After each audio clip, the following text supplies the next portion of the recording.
and welcome to Who's Stream, bringing Willamette to you. Today's conversation features Sue Corner, Director of Recruitment for the College of Arts and Sciences here at Willamette University. As an alumna herself, she graduated in 1990 with a major in English and double minors in religious studies and psychology. Sue has spent almost 3 decades helping generations of students find their way to Willamette, and we're excited to discuss the college search process and how you can maximize your summer break. Sue, thank you so much for joining us today. Of course, I'm really happy to be here. It's fun to know that we have these alumni and their children on our chat today.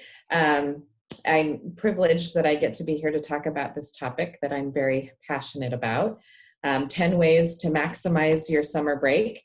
I realized when I was preparing for this is a presentation that I've given often at different high schools in different parts of the country. It looks a little bit different for this year. This summer may not look like every summer, but I think there's still some really good information that we can talk about. As Tiffany mentioned, I've spent the better part of my 30 years since being a student at Willamette in higher education, 20 of those years specifically in the world of admission. So I don't claim to be an expert on really much of anything, but I've read thousands of applications for admission. I've worked with hundreds of prospective students and families over the years. So I do bring at least some experience to this idea. I also happen to have gone through this process from the parent side with both our son who just graduated from college and with a daughter who is a high school graduate as of just a couple of months ago, who will be actually starting her time at Willamette this fall. So she went through the college search process, a very thorough search process, and chose Willamette, which is fun for us to know about. So that's where my expertise, I suppose, comes from in being able to talk with you tonight about this process. What I've learned in all these years and my time in admission is that planning ahead makes all the difference in this process. It can be a really, really stressful process. The college search can be this big monster of a thing to add to a student's senior year, which can be really difficult. Or it can be really self-reflective and rewarding and a great process. But the difference comes from whether or not you're organized and whether there's advanced planning. And summer is a great time to get ahead of the game. And that's true of the summer before the senior year, but there are also lots of things that can be done the summer before the junior year and the summer before the sophomore year even. At any stage, there are certain things that can be done that students can do to maximize their summer and to help get ahead. And the whole idea of using summertime is not to add additional pressure to this process. It's not to make students feel like they never get a break and they have to be thinking about college, both during the academic year and during their break. The idea is that it spreads out the work and takes pressure off. That's really the way I like to think of it. So the things we're going to talk about tonight are things that can be done in the summer that will help you or your child be a better college applicant. Also things that will help the college search process just be a better, more organized and fulfilling venture. And then, as mentioned, I'll try to provide some context for this summer in particular, where things can be done virtually or in a slightly different way than they might in a typical summer. So the number one thing that I think, well, and I should stop there. This is not really the number one thing. I have 10 things on my list. They're not in any particular order. So don't be reading these as some sort of priority list. These are just the things as they came out of my head. But the first thing that I'll mention is campus visits. And summer is a good time to explore and get to know campuses. You know, the school year is a busy time for our students. They're academically pressed for time. They have all of these extracurricular things going on. So it's busy, and finding time to do college visits, to get on campuses, to take time, especially if you're looking at places that are in other parts of the country, that can be hard to do. So summertime is a really good campus visit option. The goal of a campus visit is to get a feel for a campus and a general feel for a community. And so that can be done in the summer. It's different than during the school year. The school year is a time when really everyone is generally available to you. You can sit in on classes. You have a little bit more of a full experience during an academic year visit. But summer is still a good starting point. It's a time when you can hone your list. It's a time when you still can get a sense of that gut feeling of walking onto a campus and thinking, oh, something about this feels really right. Or, oh gosh, this isn't what I was thinking at all. And in fact, I probably don't need to pursue this place. So you really can do those things even in the summer when campuses are a little bit more quiet. You need to have reasonable expectations of campuses in the summer and understand that not everything is available to you. I think it's really important to call ahead. I know sometimes there's a tendency to want to do the drop-in, and that's okay too. You can still explore a place a little bit by dropping in. But if you call ahead, you have a better chance of knowing that you can connect with a student guide, of making sure that you don't miss their one and only tour that day by an hour because you decided to drop in rather than calling ahead. So I think you maximize your opportunity by making sure that you plan ahead and let the campus know that you're coming. I too think in the summer you have to have reasonable expectations of yourself. I can't tell you how many times we've had families come through during this cram-packed summer vacation that they planned, where they're trying to see 3 campuses in a day, and they're just running themselves ragged. They're trying to take in all of this information, which is surprisingly exhausting. And by the time it's all said and done, they haven't really learned all that they want to learn because they've done too much in a day or too much in a trip, and they haven't taken notes. And then by the time they get home, it's all a jumble. So I think you really have to have reasonable expectations of yourself and try to plan things so that you really can take in the information. This summer, a lot of campuses won't be open for physical visits. Willamette is not going to be open until early August. But there's a surprisingly number of really great virtual visit options available. And so as students find themselves at home looking for things to do, they really can start to get a good sense of a number of different places just by visiting virtually. We have a bunch of options on our website that you can choose from. There are ways to interact with students. You really can do a lot to start to lay some groundwork for places that you might be interested in just by doing virtual visits. The second thing on my list is admission interviews. Interviews are something that can be accomplished during the summer in different contexts. Most places don't require an admission interview. Some do, but many of us just do them because we like to do them. We find them an extra wonderful addition to the application process, but they aren't usually required. They are a great way, I think, for students to demonstrate interest in a particular institution. So say you're a rising senior and you know that Carleton College is at the very top of your list. You've done a lot of research. You feel really, really excited about Carleton, and you're going to go visit there. And you visit campus, but you don't interview while you're there, or you don't request an interview while you're there. Later, when Carleton is assessing your application file, they may look at the fact that you came to visit and think, wow, why didn't they interview while they were here? Why didn't they ask for a one-on-one appointment with us? Does this mean the applicant really isn't that interested? They might gauge your level of interest depending on whether or not you ask for an interview. Not every place will do that, but some of us will. So it's great to ask for one if it's a place that's really on the top of your list. It's also just a great way to stand out as an applicant. When I'm reading an application file, if a student in particular is on the cusp of admissibility for Willamette, if we're not totally sure of the preparation, or there's something about the file that's just a question in our mind, if we can look and see, oh, gosh, they visited and they interviewed and they had an incredible conversation with my colleague. They clearly were able to articulate their interest in Willamette and their academic goals. that can make a huge difference in terms of our tipping the scales toward an admit as opposed to a wait list or a deny. So it's a great way to help yourself stand out.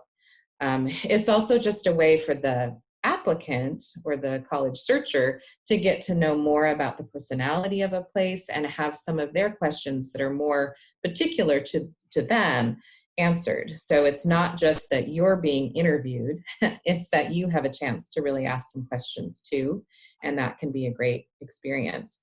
Just like the campus visit, an interview certainly has to be planned in advance. You can't expect to just pop in and get an interview. It really is something you need to plan for. And not just these days, but really throughout the year, an interview can be accomplished virtually. We often do interviews through Skype or now through Zoom. We even do them over the phone sometimes if that's the best option for the student. So an interview is something that even this summer, in this strange summer, you can contact institutions and request. I would say that it would be appropriate for rising juniors or rising seniors to request an interview. Anyone younger than that is probably a little bit too early in the process to do an interview. But those slightly older high school students can certainly think about that this summer. You shouldn't undertake an interview if you're not ready to be prepared for it or you're not ready to be engaged in that conversation. That can actually work against you a little bit if some less than positive notes go into your application file because you weren't very talkative during an interview or you seemed uninterested. That probably doesn't help you. So you shouldn't seek out an interview if you're not really ready for it. I think it's a great idea for students who are thinking about an interview to consider some of the questions that you might be asked while you're in that conversation. Things like, what are your goals? What are you currently reading? What are you most proud of? What are some of the things that particularly interest you about this college? What are the academic interests that you're thinking you might lean toward? What are the things you like to do with your time outside of school? Any of those kinds of broad-based questions, if you can think about them a little bit before you head into that conversation. And really an interview is a conversation, less than an interview. But if you can think about those things ahead of time, it will make for a better conversation and a better impression on the admission interviewer. I love reading an application of someone with whom I've had an interview. It just makes a difference when we sit down to read a file and I can look and say, oh, I met this student when I was visiting their high school. We had a chance to do an interview, and it just makes the whole thing that much more personal. And for us, at least at Willamette, this is a very personal process. So it's nice to have had that conversation. Another thing that can certainly be done in the summer is test preparation. And by tests, I mean the SAT or the ACT, those standardized tests that students are asked to complete. I'm a big believer that the school year, first and foremost, should be focused on a student's schoolwork and their extracurricular pursuits, of course, but their academic time, I think, should be most focused on their day-to-day schoolwork during the school year. Test preparation is not what they should be spending a lot of time worrying about or investing in while their classes are in session. So summer is a really good time to do that kind of preparation. I think it's a great idea to look into the test landscape at the schools that you're considering. So that means look and see, go to their websites and see, do they require the SAT? Do they prefer the ACT?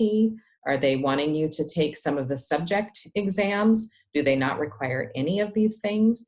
It's really just helpful to not make assumptions about standardized tests, but to look into them. And also looking into the profile range and what you think you should be aiming for on some of these standardized tests for certain schools that you're interested in.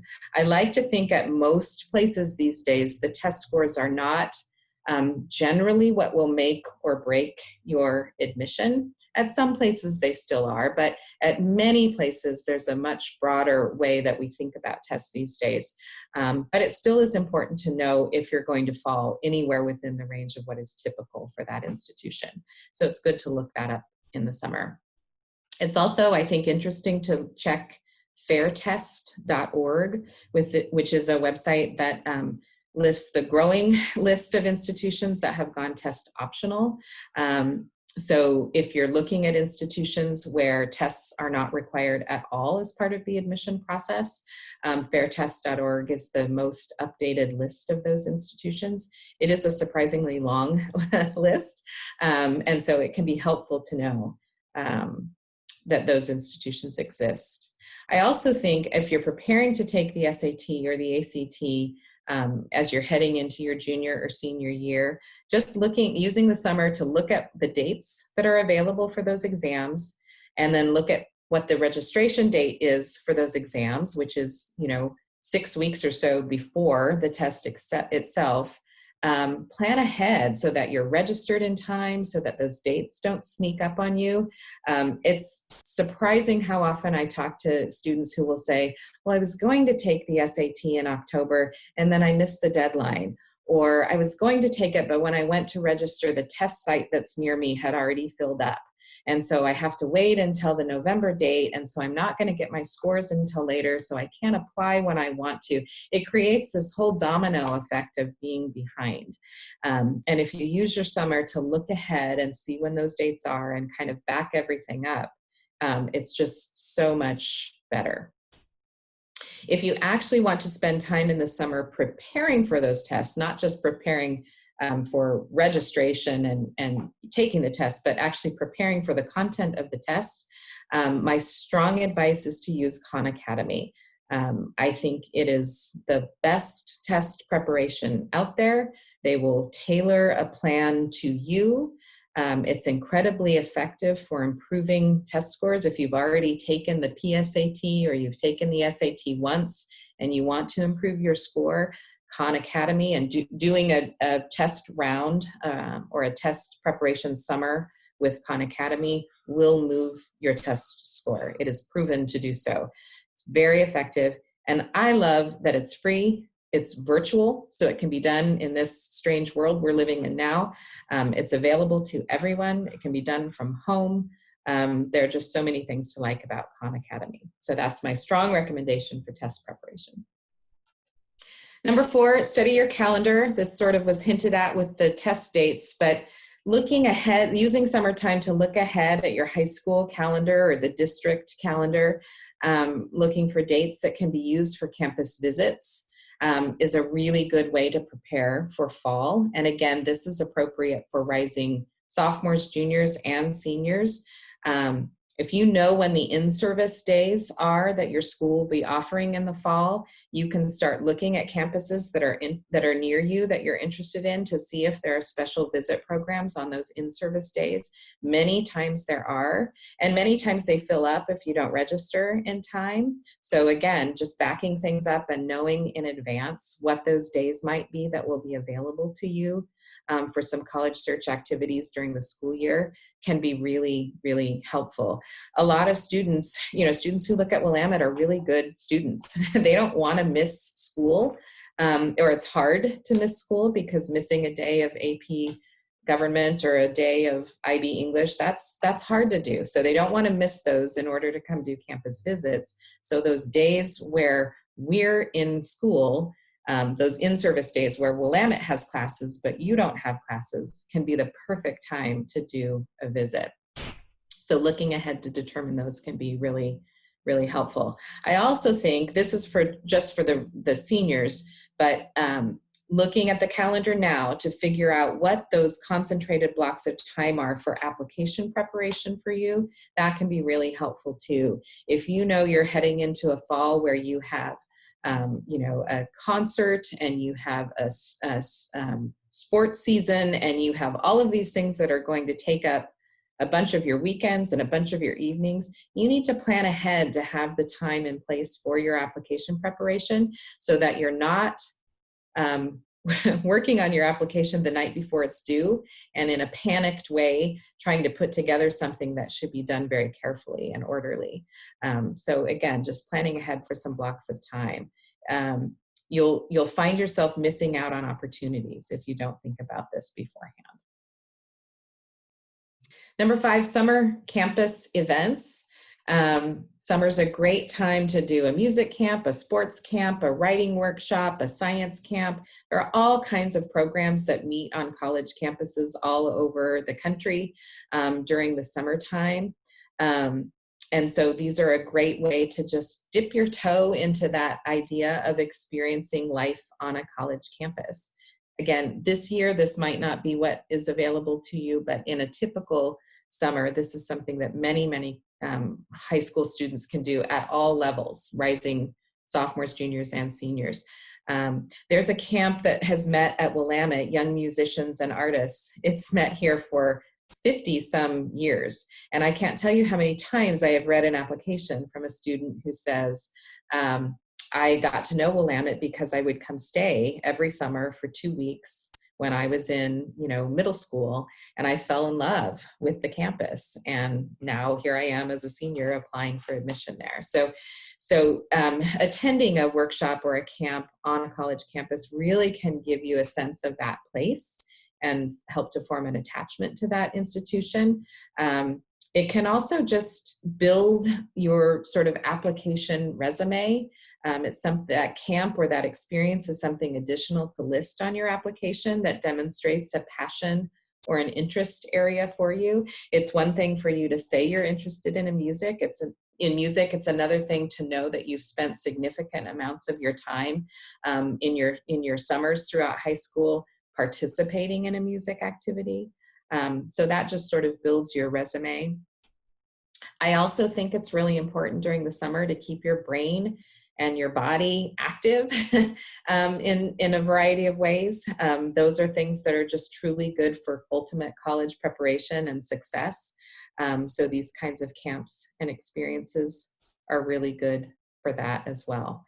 And again, this is harder to do virtually in this particular summer. Most camps are not happening, but there are still some opportunities happening on college campuses. Willamette is offering some courses this summer for seniors. Whether or not they're coming to Willamette, they're available. So they're a great way to keep your brain active, a great way to just be that much more prepared for college once it begins. So there are some opportunities out there that are worth looking for. Number 6, develop a reading list. So many students who I talk to in this process just don't have time for reading for pleasure during the school year. They're so busy with their schoolwork that pleasure reading just goes by the wayside, and that's totally understandable. But summer is a great time to develop an intentional reading list and actually get through it. I think most of us have experienced that quarantine can also be a great time for that. People are reading more because we're at home. So it's just a time to be able to add back in something that is terrific for brain development, for college preparation, and something that can be a part of your application. I think it's fun when I talk with students or hear from students who have done some other kind of literature study too, not just books, but movies or documentaries or books made into movies. I've heard students who have gotten really creative about this sort of thing, and it's very engaging to be able to talk with young people about this idea and what they've chosen to be interested in. I have never one time conducted an admission interview when I didn't ask a student about what they're reading. So this idea of having something that is a go-to for you that you've intentionally thought about as a reading list or work that you're working on, it's really important. It really gives you that opportunity to be able to engage in an interesting conversation about something that you're reading or thinking about. So develop a reading list. Community service. Community service is a mainstay of college application. We see lots and lots of students finding ways to incorporate community service as one of the activities that they're engaged in. that they list on their application. A lot of schools obviously require community service as a graduation requirement. And that's wonderful to see. We value that greatly, but it means that much more, I think, when I'm reading an application and I see a student who has chosen to do additional service that isn't mandated by their school. So summer is a great time to demonstrate that kind of service that's truly voluntary. It's chosen by the student. It really kind of comes from the heart. Often a student who is doing service in the summer, something that they've chosen on their own, tends to rally around something that they're particularly interested in. Maybe somebody who thinks they want to become a teacher will do some sort of community service that works with children, or someone who's particularly interested in sports marketing will be a volunteer coach during the summer. You know, there are ways to make these connections through service to other interests or passions that are going to come through in your application in other ways. And it's always really fun and interesting for us to see the ways that a student is kind of clustering those activities around a particular passion or interest. It shows breadth and depth of interest. And these kinds of things can start anytime. They don't have to be for rising seniors only. They can be during any of the summers during high school. And I think this is something, I think during a normal summer, there are probably more service opportunities available for students to get out and about and participate in, but there certainly are service opportunities now in the time of COVID-19. I know students who are helping neighbors, they're participating in Meals on Wheels, they're making and delivering masks, or they're doing some sort of fundraising. Any of those kinds of things would be very appropriate to list on a college application. They would tell us something about you and your character. And so thinking about how that might be employed this summer is a terrific idea.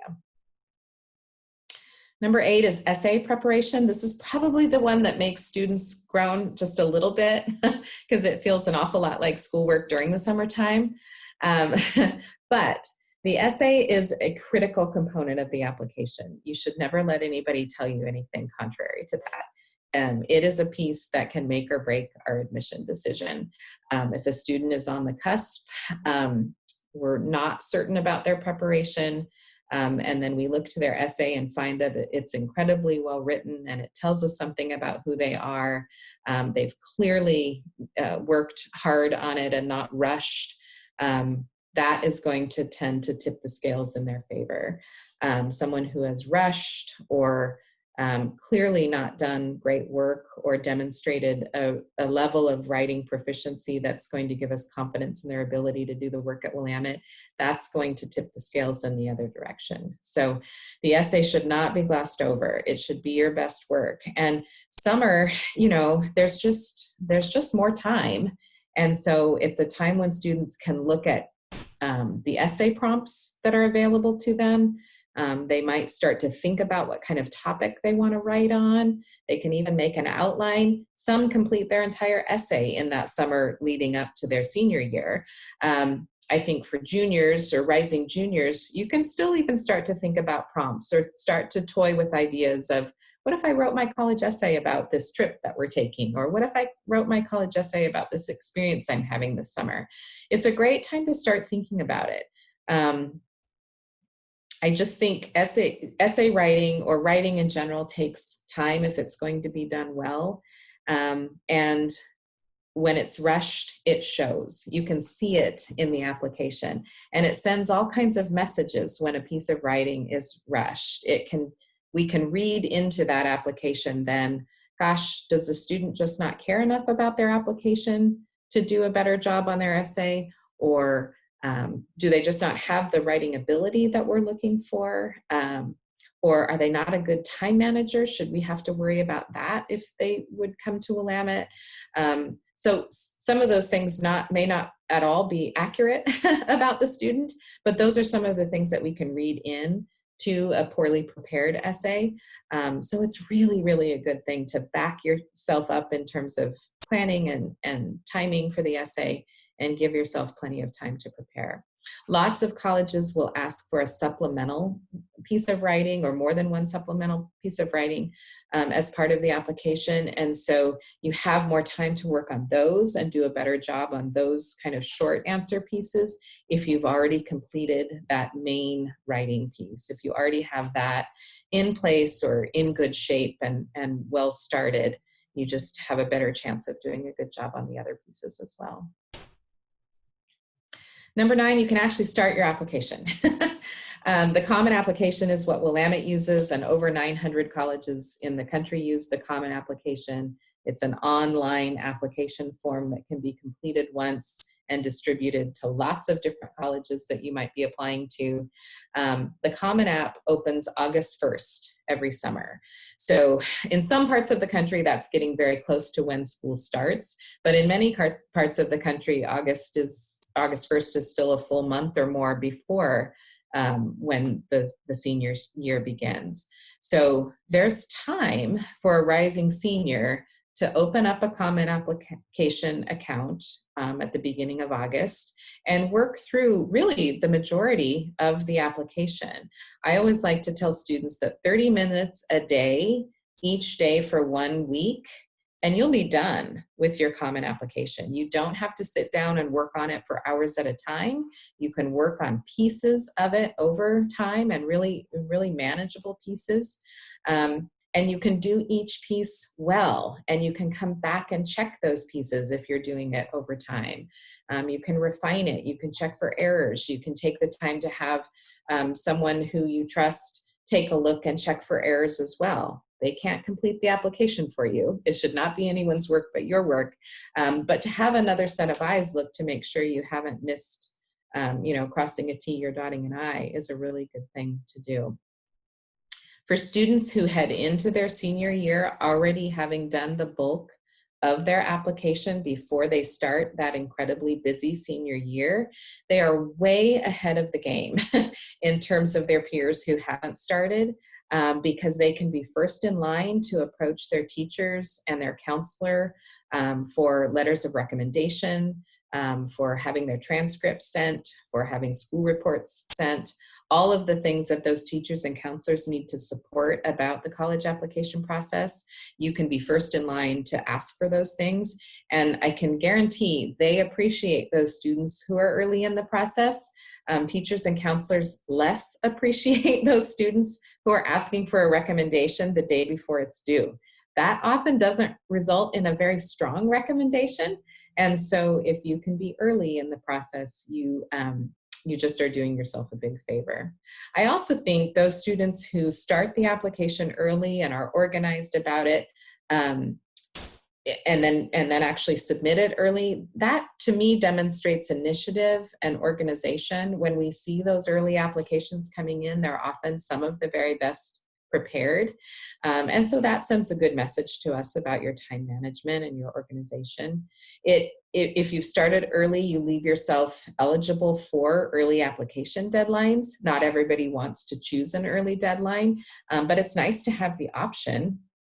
Often there are benefits that come with applying early in terms of when you hear back from an institution. You might know of your institution, of your admission and your aid earlier if you apply earlier, and that can be really helpful, and it can relieve a lot of stress for a lot of students. Going into the spring of your senior year, already knowing if you've been admitted to some colleges, and then being able to spend your spring really thinking about those choices as an admitted student, as opposed to continuing to wait for answers from institutions, that can feel pretty good. But you close yourself off to that if you're behind in your application process.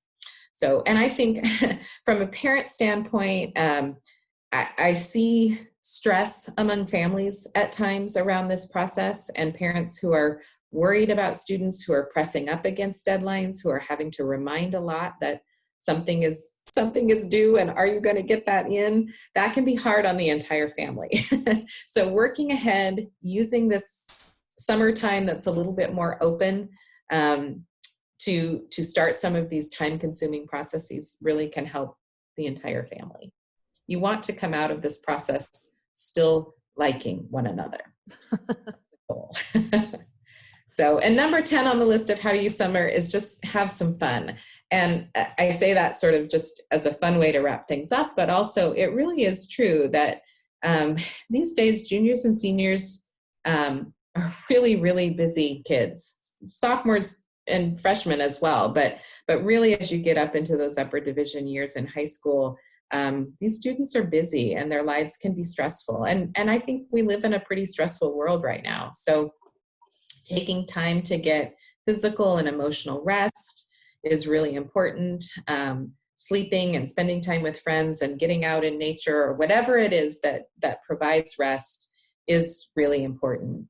I don't want to have it seem like all of these suggestions of ways to spend the summer should overburden and overstress students. They need to also plan for rest and rejuvenation that will help them be ready for the next academic year. So just a final reminder that I really am a firm believer that the college search process can be self-reflective. It can be incredibly rewarding. These students are amazing. They learn and grow, and they just accomplish so much during high school. They change and they adapt, and they just are these incredible learners. And the college application time is when they can stop for a minute with all of this doing that they're involved in, and they can stop and say, this is my moment to look back on everything I've done. And I get to put it all in this packet of paper and give it to these people and say, here I am. This is who I am, and this is what I want to do next. And these are the things that I've achieved. And that can be a really, really wonderful moment to stop and think about all that's been achieved and accomplished and where they want to go next. But it's far less rewarding. It's far less self-reflective if it's all happening at 11 p.m. before a midnight deadline in November. So starting early, spreading out the work, spreading out the preparation and the process is just a benefit to everyone. So big proponent of that. I think that's a lot of me talking. If people have questions, I would love to try to answer them. Well, and thank you, Sue, for that wonderful overview of your top suggestions for the college search. I'm sure, as with many of the parents online, it brings back some memories of rushed essays or driving around and checking out some cool things. And hopefully we prep our children better than we were ourselves prepared, but no judgment. But the first question that came in was about the application. And really, are there other applications besides the Common App available to begin over the summer? Absolutely. The Common App opens on August 1st, and it is available for a number of 900 plus institutions in the country. But not every school uses the Common application. So some institutions have an institution-specific form that they use that is specific just to them. But many of those open up in early August as well. You have to do your checking. You have to search the places that you're interested in and maybe make a list of those when applications become available and when they are, when they're due, when the deadlines are. But many of them, yes, are available in the summer as well and can be started just like the Common App.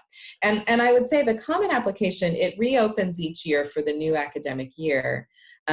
So juniors can't start a Common application now. If they're a rising junior, they can't start that application until just before their senior year. But you can still log into the Common application. You can still create your account even early when you're younger, and start to look at what are the components of the Common App. What are the things they're going to ask of me? How am I going to position myself?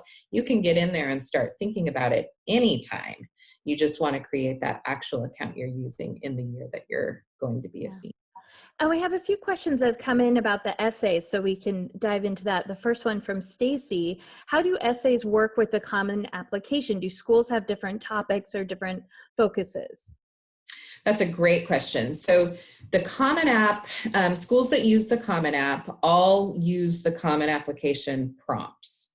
So every year there are, I don't know, 5 to 7 different essay prompts that are offered by the Common Application.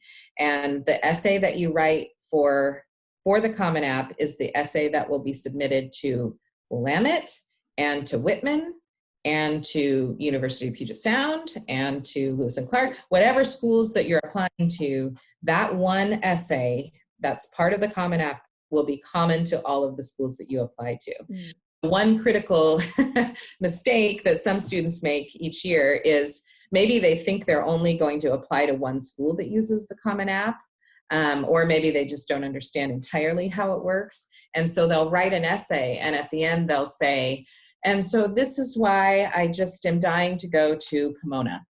Oh. They've submitted this essay to Willamette, and it hurts my feelings just a little bit to get that essay where they've expressed their love for Pomona. So you want to make sure that the essay is not specific to just one institution, mm-hmm. but is broad. And the prompts are quite broad. You can, again, go into Common App and see what those are anytime. They allow for a huge range of topics. In my opinion, there are no off-limit topics for your essay. Within the prompt, there's lots of breadth for what you might choose to talk about. And we read essays about everything. There isn't a topic that is off limits. I think you just really want to think about how you can tell a really interesting story about yourself, how you can use the essay to both demonstrate great writing, but also give us something that is specific to you that sets you apart from other applicants. So you choose to write about your COVID-19 experience. We're expecting lots of essays about COVID in the coming years. If you choose to write about that, that's terrific. It's an impactful experience, but you really want to think about how you're going to write that in a way that looks different than your classmates or your neighbors or others who might also be writing about that. You want to try to distinguish yourself. Yeah. Well, and given that the Common App essay is kind of common to all of the different schools, someone had asked, does the goal of the essay change from college to college? But really their second question kind of digs into this a little bit more. Is it designed to primarily be an example of the student's writing ability, or should it be tailored more towards specific insights into the student's goals for college and or their life? I really think those dual purposes are quite equal. I think the writing ability and demonstrating that proficiency in writing is really important. But equal to that is that insight into who you are, and that using that writing opportunity to tell us something about you that is specific to you. So there is an opportunity on the Common App. One of the prompts often is, do you have a piece of writing that you've already done for class that you feel particularly proud of? If so, feel free to share that with us. I feel like, the Common App might not like me to say this, but I feel like that prompt, students will choose that because they think, oh, this is great. I don't have to write a separate piece of writing. I can use this big piece of writing that I did for class that I am really proud of. So they use that. And it's always very obvious when it's just a purely academic piece of writing that is used for the essay. And it usually does demonstrate quite well that the student is a good writer. It leaves out almost entirely that personal component that we look for as well. So I always advise students to steer away from using that kind of topic and really trying hard to give us both of those elements within the essay. That's great. The next two questions kind of dovetail together a little bit, and it's about the search. There are so many colleges, there's so many different kind of areas of interest, what you want to study, what you're interested, where you want to live, the size of the campus, if it's urban versus rural. Both Carol Ann and Malia are wondering, is there a place where you can kind of search and start getting a list together of colleges that might be of interest to them based on all of these different factors? Yeah, there are a bunch of different search sites that can be used. the Common application has within it an opportunity to search colleges and add colleges to your list and connect to different schools. So that is within the Common App itself. The College Board has a site called Big Future that can be helpful for college searching.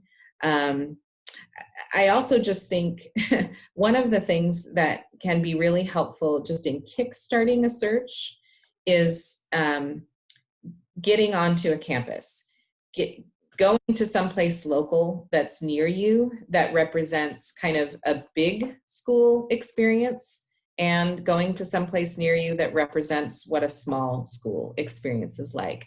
The size factor is one of the biggest ways that people kind of shape their college search, is they figure out at some point early on whether they are a better fit for the bigger school experience or the small school experience. And they do that by visiting. Even if it's not the small school that you ultimately think you want to go to, it's just someplace local. By doing a visit like that, you can get a sense of what that means, what it feels like to be on a place that's of a certain size and configuration, and it can help inform the broader search.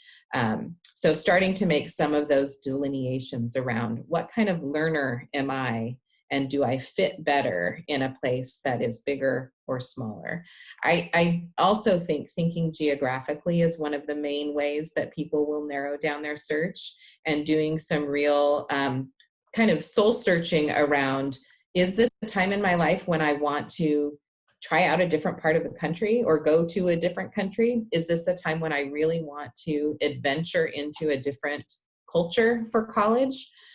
Or do I know about myself that I really would do better staying on the West Coast because I'm from the West Coast? Starting to think about and be really honest with oneself about where they think they want to be geographically and why can be a great way to narrow things down too. There are great colleges all over this country and all over the world. And so kind of delineating that idea of where you think you want to be and choosing along those lines can be really helpful too.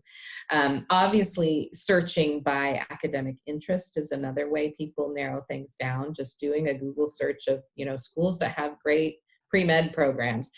You can start to think about where there are places that really match your academic interest. That's an understandable and reasonable driver. Although it's really, really common for students to change their mind about what they're going to study. Statistics are that over 90% of students change their mind, and most of them change their mind 3 times during college. So using that very, very specific or a narrow academic subject as the college search driver makes me a little bit nervous, knowing that it's a common thing for students to change their mind. So. But I just think time spent Googling and on, on websites, you'll start to find places that start to match interests, and then other places that are like institutions will start to pop up on your list as well. So it just takes some time, but the amount of information that's available to students and families now because of this access to the internet that we didn't have a generation ago really allows students to do a lot of searching early on. Yeah. So we have some other questions here on the types of activities. Do certain camps or service activities look better on on an application than others? Is there a hierarchy kind of around that? Yeah, I don't know that there's a hierarchy. I think activities that are chosen, whether they're camps or whether they're activities that students are taking part in during the school year, I think it's just best when they are genuine, then when they really come from a student's interest in that subject, not something that's being chosen specifically because it looks better. That certainly does happen, and people are trying to build a sort of a resume, and that's understandable, but forcing yourself into something that really isn't a passion or really isn't something that you are excited about probably doesn't help you in the way that you want these experiences to help you in terms of building knowledge and college prep. So I don't think there are things that look better or worse. I will say I have a little bit of a bias, I'll admit this, um, against programs that are kind of international service programs that really just kind of are a spring break disguised as service. I think if a student is going to do something that is service, and particularly where it's going abroad to do so, that should be a really, really thoughtful experience where the student is actually making an impact, not just going to take in culture and sort of just have a vacation. Those don't read very well to me, because I think often they are doing less for the people who are supposedly being served and more for the student as just a resume builder. So I'd be careful about that kind of thing. But otherwise, I think it's just letting the students' interests drive where they want to spend some of those summer weeks. Yeah. And that makes absolute sense. Heather kind of dug into this and shared that the impact of COVID is really switching up her juniors' plans for activities and sports. Things aren't going as they had planned. So how do you think this shifting landscape will influence how these students are assessed when it comes to these types of activities as part of their application process? Yeah, everybody's really worried about that. We're getting a lot of questions from high school counselors who are hearing from families who are saying, how do we talk to families and put them at ease about how their students are going to be evaluated? And I think, I think you just have to rest assured that there is no one who isn't impacted by COVID. Everybody, it is such a collective experience, more than I think anything else we've ever experienced from the, from the admission side. We've in the past had students whose, geographic area was affected by a hurricane. And so we took that into account when we were looking at their transcript, or some other kind of natural disaster. We're used to dealing with that kind of thing and making allowances where a student's life was disrupted. And we will do that with COVID more than we've ever had to do it with anyone else. So there will be an expectation that we will see gaps in students' experiences or their progression in, if they're involved in a sport and a year off or a season off from that sport. We understand that. Yeah. For sports, it will be a tricky thing for coaches who are recruiting students, because they'll have one less season to really probably understand these students' abilities. But from an admission standpoint, we just expect to see that. We're very prepared. Everyone, all of my colleagues in different sizes and shapes of institutions are thinking about how we will assess transcripts and whether everyone will just have pass or fail grades for this last semester and possibly this coming semester, or if they'll have some other kind of grading accommodation that was made.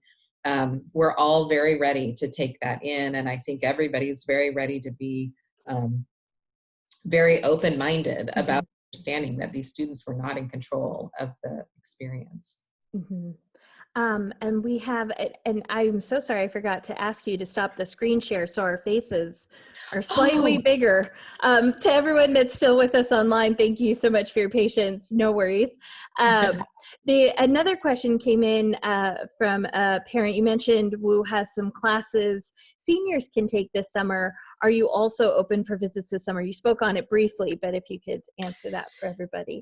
Yeah, we have the virtual classes that are being offered for anybody who's just graduated from high school, whether they're coming to Willamette or not. Those are some really neat July activities that are available. They're easy to find on our website for people to sign up for. What we know right now at Willamette is that we're not expected to be able to come back to work in person until August 1. So that means we certainly won't be able to have in-person visits until any time before that. But after that, potentially, we'll be able to open up to visitors and start some of our daily visit activities again. We definitely have a wide range of virtual visit activities available. And they are not, some of them are recorded, some of them are pre-arranged kinds of things, but Many of them are interactive. They're opportunities to ask questions. Certainly we're doing interviews. I would love to do more interviews this summer and have one-on-one conversations with students. And again, I love it when they're students of alumni. That's very, very fun to make connection. Even if it's just a way for a student to feel like they're doing a kind of a practice interview, I think that would be totally appropriate to set up with me, to say, you know, I don't know that Willamette's on my list, but I want to get a feel for what a college interview feels like. So I'll do one with Sue before I do one with anybody else, and then I'll have a sense of it. That would be a great opportunity. That's wonderful. And just so that folks know, in the chat, I shared a link to the wider events page on the admission site, just so that they can see everything, as well as your contact information, the 2 upcoming dates for this talking series, and then the link to that other live series we had talked about for juniors. But because you just talked about admissions interviews, one final question really, do you folks need to dress up for the admission interview? That's a great question. It always makes me feel a little bad when I see a student who comes for a full campus visit where they're going to take a tour and they're going to sit in on a class and they're going to have an interview, and they dress, you know, in a suit or in heels or in something that really doesn't lend itself very well to all of those components of the campus visit. At Willamette, certainly, we do not expect you to come in a suit and tie or come in a skirt and heels for an admission interview. We know your students and we expect you to be dressed like a student. That being said, sometimes a student will come in, they've put on a colored shirt, or they've done just a little bit that you can tell is just slightly above what would be, you know, the sweats or the comfortable clothing. And I will admit that always does make an impression, that you can tell a student has made just a little bit of an effort to still be comfortable for the other part of their campus experiences, but they've made the effort to say in the way they're dressed, I care about this impression that I'm making, and I've taken that that step to just dress a little bit for the occasion. So I always appreciate that. Yeah, that little bit of effort is well received. You know, we've asked to see if there are any more questions. There aren't any rolling in. So this is kind of the moment. If there's any final thoughts or things that you would like to share with the group before we sign off and pick this back up next month. Thanks. No, I appreciate all of the questions. I appreciate that people stayed on for the bulk of the of the presentation. I hope it was helpful. I would encourage the other parts of this series are going to talk about very different components of the college search, and we'll dig in more to kind of how you organize a search and some of the ways that you can really think intrinsically about where you might fit. So hopefully those will be helpful continued conversations that people are very welcome to sit in on. The college exploration series that Tiffany has also put the link up for is another great way for rising sophomores or rising juniors to really start to connect with the college search. We're going to be talking some about Willamette specifically in those sessions, really giving a good introduction to Willamette. But some of those other sessions are also very general in terms of just college search strategies and how to make this process be something that's rewarding. So I just encourage people to jump into any of those. And I would very sincerely also say, if you have personal questions about this, if you do want to do a practice interview, or you just want to know more in some way, I am really passionate about helping students find their way to the right institution. I love it when that institution is Willamette, you know, bleed cardinal and gold. But I think it is wonderful when a student finds their way to the place that really, really fits them. And over the years, I've had lots of opportunities to help alumni, help children of faculty, help neighbors and friends with their student on a personal basis. So I would encourage you not to hesitate to reach out. I'm really easy to find on the website. I am very, very happy to answer questions if you have them. Oh, Sue, thank you so much for sharing your insights and knowledge regarding the college search journey. I know it's very helpful for prospective students and their families, as well as those who might be considering their own career change or continuing their education, to hear from someone that's a pro at this, even if you wouldn't call yourself that. And for those of you who joined us, thank you so much for the kind words and your questions. We've really enjoyed taking the time to speak with you on this topic. If you enjoyed this discussion and would like to see more webinars, as well as other exciting Willamette content, continue to tune into WooStream, and we hope you'll join us next month. We have a lot coming up, and we thank you so much for joining us, and we hope you all stay well and healthy during this time. Thank you so much, everyone, and take care. Thanks, everybody.